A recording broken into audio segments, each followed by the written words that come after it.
সুন্দরবন বলতে আমরা বুঝি যেখানে সুন্দরী নামক কাঠ গাছ থাকবে, বিভিন্ন ধরনের পশু পাখি, রয়্যাল বেঙ্গল টাইগার, হরিণ থাকবে এবং বিভিন্ন জাতের পাখি থাকবে। বাট মৎস্য ক্ষেত্রের জন্য সুন্দরবন একটা বিরাট রিসোর্স হিসেবে কাজ করে। আজকের ভিডিওতে সুন্দরবনের ভিতরে জলাশয় বা খালের যে মাছ ধরার এইগুলো নিয়ে আলোচনা করব।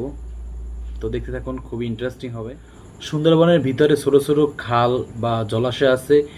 এই জলাশয়গুলোতে মাঝিরা বা জেলেরা বা ওইখানে যারা মাছ ধরে তারা ডিঙ্গি নৌকা দ্বারা মাছ ধরা এই কাজটা পরিচালনা করে থাকে।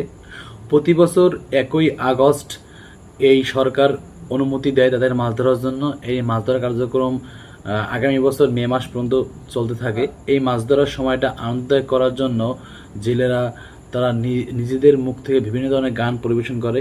এখানে একটু শোনাচ্ছি, গানগুলা আসলে খুবই প্রাণবদ্ধ লাগে। পুত্র পরিজন হলো না আমার আপন, বন্ধু বান্ধব ছিল সারা, কেউ নেই আমার তুমি ছাড়া রে দয়াল।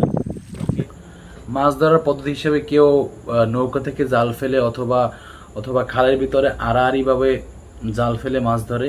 দেখুন, একবার জাল ফেলালে কি পরিমাণ মাছ হয়, বেশ বেশ প্রজাতির বেশ সংখ্যক মাছ ওঠে। বাট আমাদের যে সাধারণ যে জনবহুল এলাকায় এই ধরনের মাছ পাওয়া যায় না।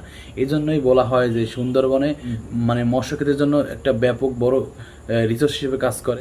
মাঝে মাঝে দেখা যায় ছেলে এবং বাবা দুই ভাই একসাথে খালের পাড়ে খালের ভিতরে এক নৌকায় মাছ ধরছে। বিষয়টা দেখতে খুবই ভালো লাগে।